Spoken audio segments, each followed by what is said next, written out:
एकतः सर्वदानानि व्रतानि विविधानि च तीर्थानि नियमा यज्ञा लिंगार्चा चैकतः स्मृता।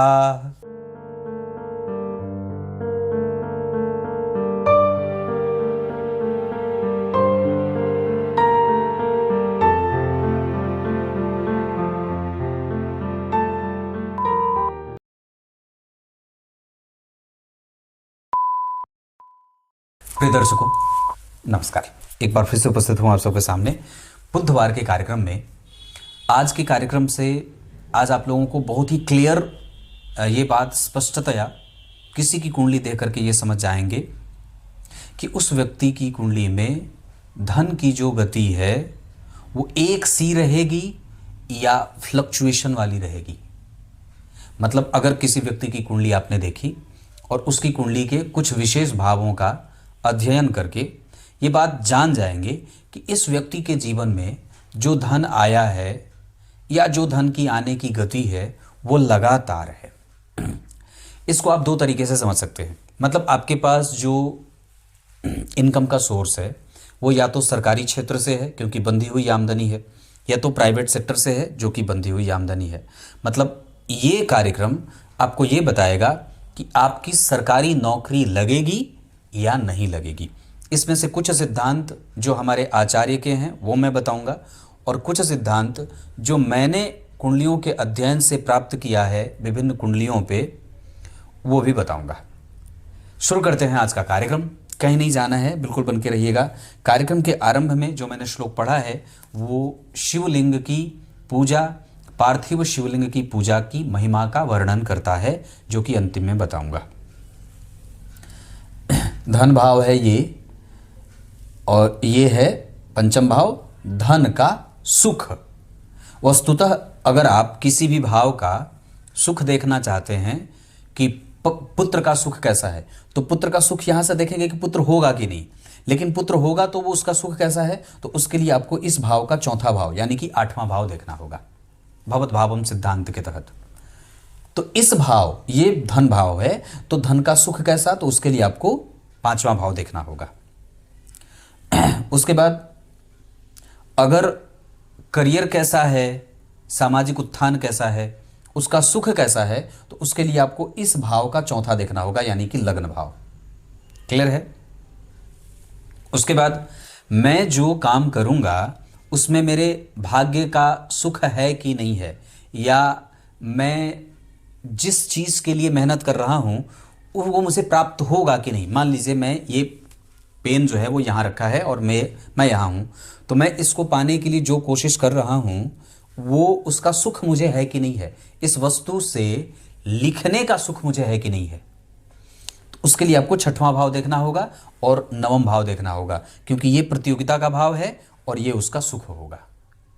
अब इसी पे ये आज का सारा कार्यक्रम केंद्रित है। ये मैंने जो ओवरव्यू बताया है तो शास्त्रकार लिखते हैं कि जब किसी भी व्यक्ति की कुंडली में कोई भी ग्रह लग्न में अपनी राशि का या तो बैठा या नहीं बैठा, द्वितीय भाव में कोई ग्रह अपनी राशि का या तो बैठा या तो नहीं बैठा, पंचम भाव में कोई भी ग्रह या तो अपनी राशि का बैठा या नहीं बैठा, छठवें भाव का स्वामी अपने भाव में बैठा है या नहीं बैठा है, तो नवम भाव के स्वामी अपने भाव में बैठे हैं या नहीं बैठे हैं, दशम स्थान के स्वामी अपने भाव में बैठे हैं या नहीं बैठे हैं।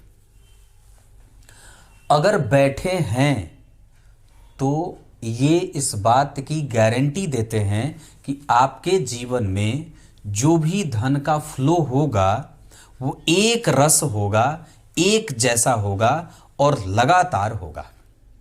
और दूसरा, अब नहीं अगर बैठे रहेंगे, मान लीजिए द्वितीय भाव के स्वामी नहीं बैठे, लग्न के स्वामी अपनी राशि में नहीं बैठे, पंचम के स्वामी अपनी राशि में नहीं बैठे, छठवें के स्वामी नहीं बैठे, नवम के स्वामी कोई भी भाव का स्वामी अपने में नहीं बैठा, जिन जिन भावों को मैंने कहा है, लग्न कहा है, द्वितीय कहा है, पंचम कहा है, छठवां कहा है, नवां कहा है और दसवां कहा है। अगर इन भावों के स्वामी अपने भाव में नहीं बैठे हैं तो ये इस बात की ओर इशारा कर रहे हैं कि आपके जीवन में जो धन की गति है वो फ्लक्चुएशन के साथ होगी, अनिरंतरता के साथ होगी, यानी कि आपको सरकारी नौकरी से ज़्यादा प्राइवेट नौकरी की तरफ जाना चाहिए और कोई ऐसी शिक्षा ग्रहण करनी चाहिए जिससे तुरंत ही आपकी आमदनी जनरेट हो सके। क्योंकि सरकारी नौकरी में तो समय लगता है, लेकिन वैसे अगर नहीं बैठे हैं तो आपको प्राइवेट नौकरी मिलने का योग लगा है, या तो फिर आप अपना व्यवसाय करेंगे। लेकिन अगर इन भावों के स्वामी अपने भाव में ही बैठे हैं तो व्यक्ति को थोड़ा समय दे करके भी सरकारी वैकेंसी की तैयारी करनी चाहिए और उसके लिए इंतजार करना चाहिए। अब बात करें कि इन सभी ग्रहों को बल कहां से मिलेगा। मान लीजिए बैठ गए या देख भी लिए अपने भाव को। आप लोगों के दिमाग में यह भी प्रश्न बन रहा होगा कि मान लीजिए द्वितीय भाव के स्वामी हैं, अष्टम भाव में बैठे हैं, तो क्या यह सिद्धांत फिर लागू नहीं होगा? तो लागू होगा, क्योंकि देखने का सिद्धांत भी यही कहता है कि ग्रह अगर अपने भाव को देख ले भर, मान लीजिए यहां के स्वामी सूर्य हैं, यहां बैठ करके यहां देख लिए, मान लीजिए यहां के स्वामी मंगल हैं, यहां बैठ करके यहां देख लीजिए, यहां के स्वामी शनि हैं, यहां बैठ गए यहां देख लिए।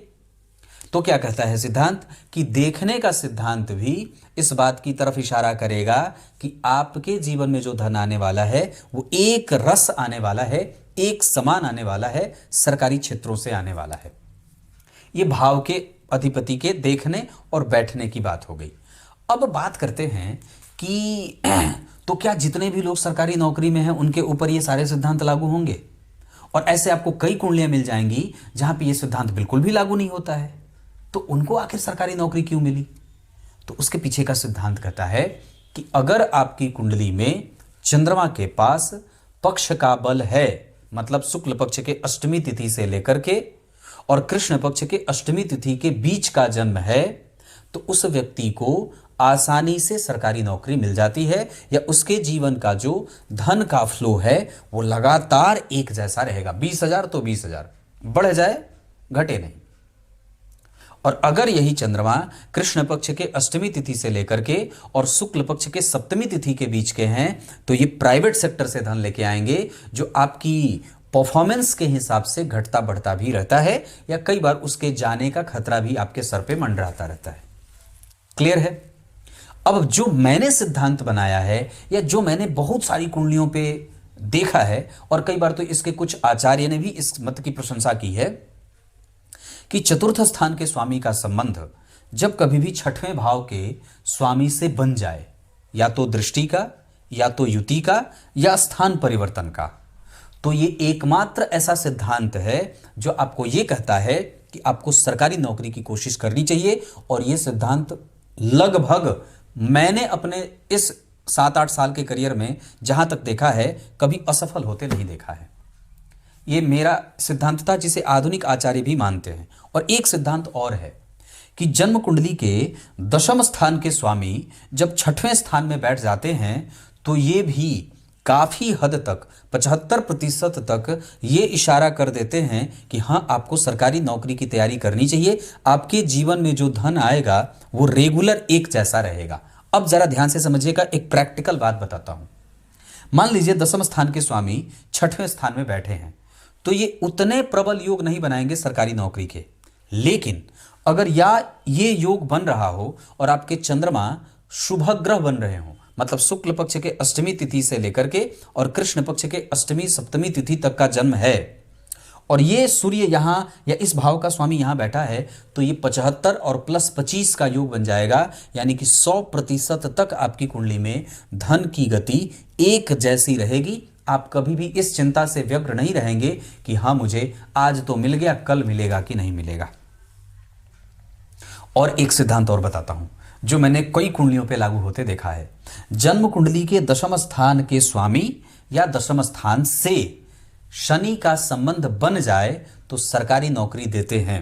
पर एक बात याद रखिएगा, अब ग्रहों के व्यक्तित्व और उनके आदर्शों के आधार पे नौकरी की कैटेगरी निर्धारित की गई है।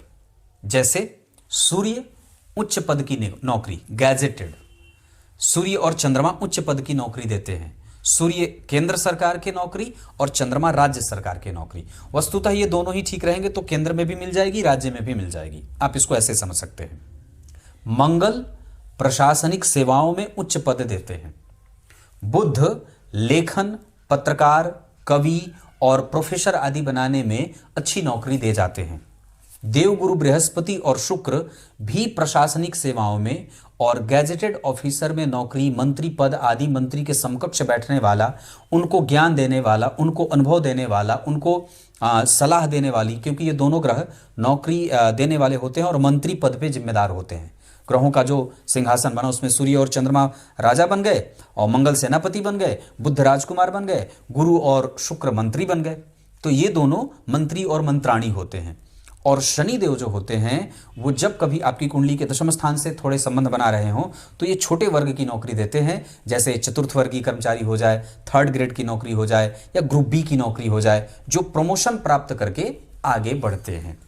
बिल्कुल क्लियर है ये बात। और इसमें रत्ती मात्र भी संशय नहीं करना चाहिए कि अगर आप सरकारी नौकरी की तैयारी कर रहे हैं, क्या आपका बच्चा भी अगर सरकारी नौकरी की तैयारी करता है तो उसकी लग्न कुंडली को देख करके ये बात आप आसानी से और बड़ी सरलता से समझ जाएंगे कि हाँ, ये जो कर रहा है वो बिल्कुल सही कर रहा है ना। इस वजह से यह सिद्धांत 100% लागू होता है। मैंने तो अपने जीवन में इस सिद्धांत को कभी भी नलीफाई करते या नल एंड वॉइड होते नहीं देखा है और आप भी नहीं देखेंगे। आइए अब कार्यक्रम के आरंभ में मैंने जो श्लोक पढ़ा था उसका अर्थ कहता है कि एक तरफ आपके सारे तीर्थ, एक तरफ आपके सारे दान, एक तरफ आपके सारे पुण्य, तीर्थ, दान, पुण्य, सेवा, कुछ भी अलग है और सबको एक पलड़े पर रख दिया। और एक तरफ आपने सिर्फ प्रत्येक दिन नियम से पार्थिव शिवलिंग की पूजा की। ये अकेले सब पे भारी पड़ने वाला होता है।